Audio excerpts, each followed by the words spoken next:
पहचान, अपनी खुद की ताकत और अपने खुद के अधिकार के लिए लड़ना होगा और उसको लड़ करके जीतना भी होगा।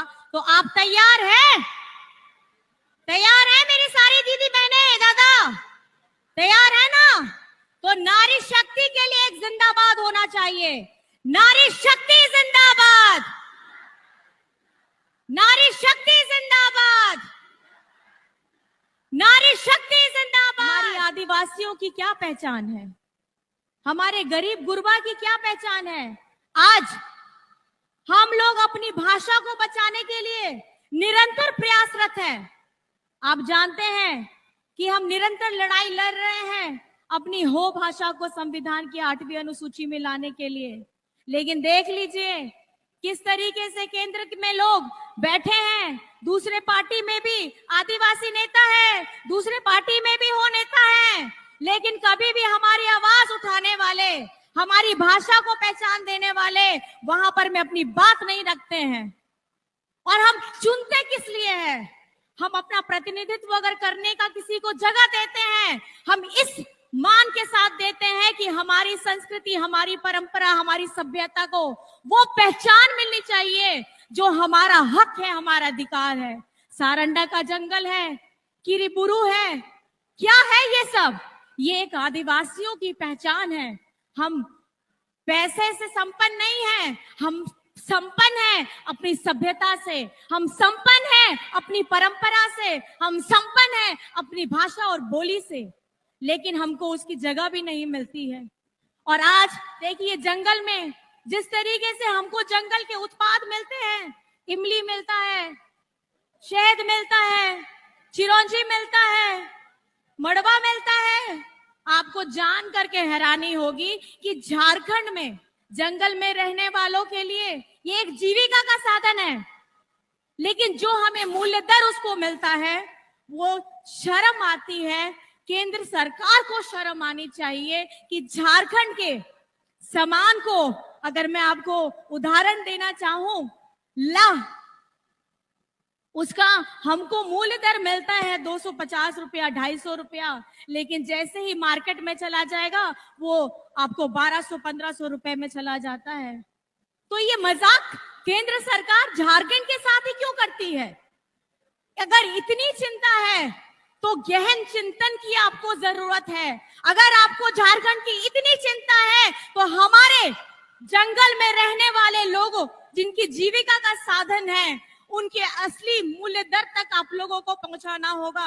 अगर वो जंगल से शहर नहीं जा सकते तो शहर के दर को आपको जंगल तक लाना होगा ताकि उनका जीवन सुदृढ़ हो पाए।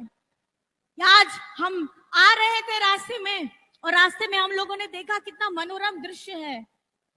नदियां बह रही हैं, झरने हैं, सुंदर पहाड़ है, हरी भरी वादियां हैं, लेकिन ये हरी भरी वादियों को खत्म करने का काम कौन करता है? ये हरी भरी वादियों में खुशहाली को उजाड़ने का काम कौन करता है? आपने छत्तीसगढ़ में हसदेव का जंगल देखा ही होगा। वहां पर में हसदेव के जंगल को काट दिया गया, काट करके उसे बर्बाद कर दिया गया। और क्या है प्रकृति? ये प्रकृति अगर हमारे ऊपर प्रहार करती है तो ऐसे ही लोगों की मानसिकता के साथ में प्रहार करती है जो जंगल नहीं रहने देना चाहते, जो जमीन से सारे खजाने निकाल लेना चाहते हैं, लेकिन बदले में हमारी प्रकृति को वापस कुछ नहीं देना चाहते हैं। आज इस मन से जो लड़ाई हम पहले भी लड़ते आए हैं, जो लड़ाई हम निरंतर लड़ रहे हैं और आगे भी लड़ते रहेंगे जब तक हमारे जंगल जमीन, हमारी पहचान ये लोग छीनने का प्रयास कर रहे हैं। लेकिन मैं बता देना चाहती हूं, यहाँ हमारे जितने भाई बहन हैं, आप सभी को लड़ने के लिए तैयार रहना है, क्योंकि आपका हेमंत दादा, आपका हेमंत बेटा वो अकेले लड़ रहा है और इसमें मुझे साथ चाहिए आप लोगों का। तो क्या आप अपने दादा के साथ, अपना बेटा के साथ निरंतर लड़ने के लिए तैयार हैं? आप बताइए, दूर में जितने भी खड़े हैं, मेरी आवाज अगर आप तक पहुंच रही है तो आप बताइए कि हेमंत सोरेन जी के साथ आप हैं?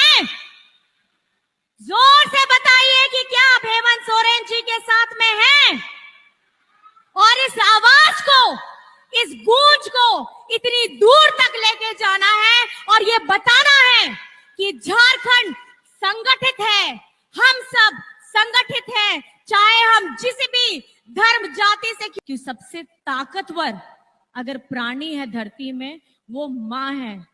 चाहे आप उनको जानवरों के रूप में देखें, चाहे आप चिड़िया के रूप में देखें, चाहे आप किसी भी प्रजाति में देखें, एक माँ हमेशा अपने बच्चे के लिए, हमेशा अपने परिवार के लिए, हमेशा अपनों को मानने वाले लोगों के लिए निरंतर लड़ते रहती है और अपना काम, अपनी जिम्मेदारी निष्ठा के साथ निभाती है।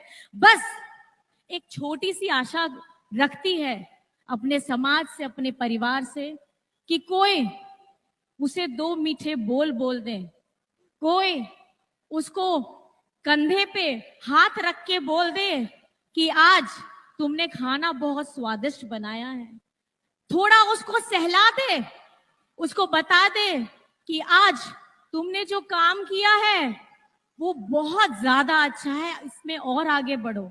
जरूरत है हमारे आत्मविश्वास को और बढ़ाने की, जरूरत है हमारे मान सम्मान को और जगह देने की, और इसी की ये यात्रा है मैया सम्मान यात्रा।